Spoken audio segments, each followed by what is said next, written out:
안녕하세요. 상식이 도이되는 지식스쿨 최 기자입니다. 폴란드가 한국의 규모만 10조 원이 넘는 K2 흑표 800대 계약을 체결하자 러시아에서 불안한 기색을 내비쳤습니다. 러시아는 폴란드를 높은 위험도의 적으로 보고 있기 때문입니다. 그 때문인지 러시아에서 한국의 비위를 맞추느라 바쁜 모습을 보입니다. 구독 하나당 100원이 모여 따뜻한 사랑을 전달하고 있습니다. 더 많은 사랑을 전달해드리기 위해 좋아요와 구독 부탁드립니다. 현대로템이 폴란드 정부가 추진하고 있는 차세대 전차 개발 사업의 유력 후보에 올랐습니다. 한국 K2 흑표의 경쟁국 및 경쟁 전차는 러시아의 T-90S, 영국의 챌린저2, 그리고 미국의 M1 에이브람스입니다. 게다가 폴란드는 현재 가지고 있는 레오파드 EA4의 지원과 업그레이드를 탐탁지 않게 생각하고 있습니다. 따라서 현재의 지정학적 상황을 보면 폴란드와 러시아 사이에 탱크 판매는 불가능하며 정치적으로 적대 국가로 여겨 역사적으로 상당히 대립하고 있습니다. 영국의 챌린저2는 무장이 빈약하여 사실상 수출된 적이 없습니다.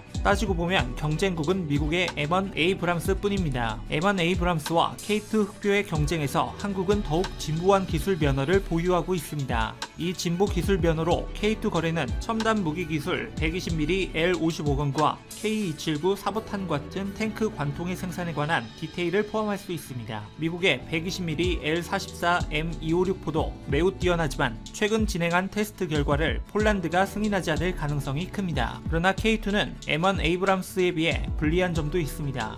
에이브람스는 포탄 36발에서 38발을 포탑 옆이나 뒤에 저장할 수 있지만 K2의 자동 포탄 적재기의 적재량은 24발로 에이브람스보다 적습니다. 하지만 K2는 미사일 경고 시스템 통합 레이더를 탑재하여 대탱크 유도 미사일 발사점을 찾을 수 있습니다. 러시아의 모든 탱크에는 대탱크 유도 미사일을 장착하기 때문에 러시아를 적대 국가로 두고 있는 폴란드에서는 한국의 K2 흑표가 우선순위입니다. 이런 폴란드의 속내를 알아챈 것인지 러시아가 한국의 눈치를 살피고 있습니다. 일본이 독도는 일본 땅이라고 영토 주권 전시관에 게시하자 러시아에서 이에 관해 항의하였습니다. 러시아 측은 일본 대사관을 불러 영토 주권 전시관 내의 전시가 일본과 러시아 간의 긍정적인 분위기에 반대하고 있다고 항의했습니다. 일본 정부는 지난 20일 개관한 전시관에 한국 독도와 이외 4개의 섬에 영유권을 주장하는 상설 전시 공간이 설치되었습니다. 러시아가 앞장서서 한국의 독도의 영유권을 챙기는 모습은 마치 러시아가 폴란드의 K2 구매 소식을 듣고 다급히 한국의 비위를 맞추는 것처럼 보입니다. 폴란드와 러시아는 역사적으로나 정치적으로나 이념이 안 맞아 항상 적대 관계에 놓여 있는 만큼 이번 폴란드의 행보가 러시아에 큰 영향을 줄 것이라고 분석됩니다. 폴란드의 10조 원이 넘는 규모의 K2 수입 사업, 그리고 폴란드와 적대 관계로 긴장하고 있는 러시아, 이와 관련된 여러분들의 다양한 의견과 생각을 댓글로 남겨주시기 바랍니다. 혹시 구독하셨나요? 구독 하나당 100원이 모여 따뜻한 사랑을 전달하고 있습니다. 더 많은 사랑을 전달해드리기 위해 위 버튼을 눌러 좋아요와 구독 부탁드립니다. 일면을 통해 최고위 간부의 현지 지도 사실을 보도하면서 김정은 국무위원장과의 역할 분담 체계를 만드는 것으로 보인다는 분석이 제기됐다. 당과 내각의 역할을 분리해 담당 분야에 대한 결정과 책임을 묻겠다는 통치 방식으로 가겠다는 것으로 풀이된다. 노동당 기관지 노동신문은 30일 북한 박봉주 국무위원회 부위원장과 김덕훈 내각 총리가 황해남도 태풍 피해 현장을 시찰했다 전했다. 신문은 이례적으로 이면에 이들의 모습과 함께 현지 지도 소식을 전했다. 박봉주 부위원장과 김덕훈 내각 총리의 현지 지도는 김정은 국무위원장이 지난 25일 정치국 확대회의를 열고 태풍 피해 방지를 위한 대책 마련을 주문한 데 대한 이행으로 풀이된다. 자연재해 복구 작업에 직접 나서서 현장 점검을 한 것이다. 당시 김정은 위원장은 당중앙위와 각 부서를 복구 사업에 총동원하라고 지시한 바 있다. 특히 황해남도는 김 위원장이 직접 시찰한 곳이기도 하다. 최고 지도자 소식만 다루는 일면의 간부들 보도 이례적 평가. 이번 보도에서 눈에 띄는 점은 박 부위원장과 김 총리의 현장 방문 소식을 일면에 실었다는 점이다. 통상적으로 노동신문의 일면은 최고 지도자인 김정은 위원장의 공개 활동이나 동정 보도를 주로 해왔다. 간헐적으로 북한의 명목상 대외 수반인 최고인민회의 상임위원장 활동이 실린 적이 있지만 대다수의 일면 보도는 최고 지도자의 몫이었다. 이와 관련해 정성장 세종연구소 북한연구센터장은 김정은 위원장이 절대 권력과 핵심 사안에 대한 최종 결정권을 보유하면서도 핵심 간부들에게 담당 분야에서의 정책 결정에 대해 상당한 자율성을 부여하고 동시에 결정의 결과에 대해 승진이나 강등 등과 같은 방식으로 확실하게 책임을 묻는 방식이라고 정의할 수 있는 김정은의 위임 통치가 계속 진화하고 있음을 보여주는 것으로 판단된다고 분석했다. 실제 김정은 위원장은 최근 들어 경제 현장을 찾은 뒤 담당 간부들을 현장에 다시 파견하는 형식으로 사후 점검을 지시하고 있다.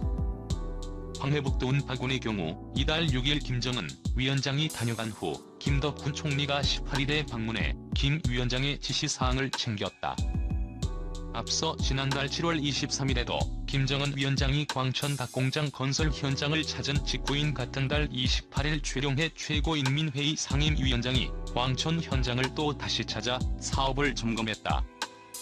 이는 김정은 위원장이 최고위 간부들과 함께 내각의 역할 분담을 하고 있는 것으로 해석된다. 김 위원장은 지난해 말전원회의에서도 정면 돌파전에서 기본 전선은 경제전선이라며 내각 책임제 강화를 지시한 바 있다. 이 같은 김정은식의 위임 통치 방식은 간부들에게 권한을 위임하고 결과에 대해 책임을 지게 하는 방식으로 집권 초기부터 나타났다는 현상이라는 관측이 나온다. 정성장 북한연구센터장은 지난 21일에도 위임 통치 방식은 올해 초부터 김여정 당중앙위원회 제1부부장이 대미 대남정책을 관장하게 되면서부터 본격화되어 지난 8월 13일 개최된 당중앙위원회 정치국 회의에서 김덕훈과 이병철이 당중앙위원회 정치국 상무위원에 선출됨으로써 경제 분야는 박봉조와 김덕훈이 군사 분야는 이병철과 최부일이 두톱으로 이끌어가는 체제가 확실하게 구축된 것으로 분석된다고 말했다.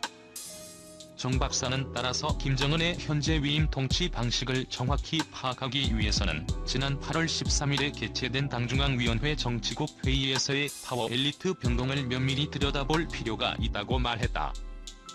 북외무성, 미금융 해킹 경보에 대조선 압박 봉변당할 것. 한편 미국의 대북 금융 해킹 경보 활동과 관련 북한 외무성은 우리의 대외적 영상에 먹칠을 하고 국제적인 대조선 압박 식동을 합리화하려는 음흉한 속심이라고 반발했다.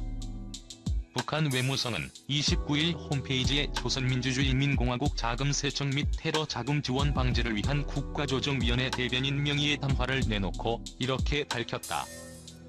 외무성은 담화를 통해 적국, 동맹국 가림없이 사이버전을 벌이고 있는 미국이 사이버 위협에 대해 운운하는 것 자체가 파렴치의 극치라며 최근 여러 나라 금융기관들이 대규모 해킹 공격을 받아 막대한 피해를 입고 있는 것도 심각한 경제 위기에 빠져 허덕이고 있는 미국의 소행이 아닌가 하는 의심부터 해야 할 것이라고 비난했다. 앞서 지난 26일 미 당국은 북한 정찰 종국 산하 해킹 조직 비글보이즈가 2015년 이후 현금 자동 입출금 시스템 공격과 사기 국제송금 등 해킹을 통해 약 20억 달러를 훔치려 시도한 사실을 언급한 바 있다. 이에 미국도 안보부와 재무부, 연방수사국, 사이버사령부 등 4개 기관은 28일 비글보이즈의 사이버 금융 범죄에 대해 합동 경보를 발령했다. 10월 당 창건 기념일에 새로운 전략무기 공개할까? 미국의 전직 관리들은 김정은 북한 국무위원장이 연초에 언급했던 새로운 전략무기에 대해 조만간 출연할 가능성에 주목해야 한다고 주장했다.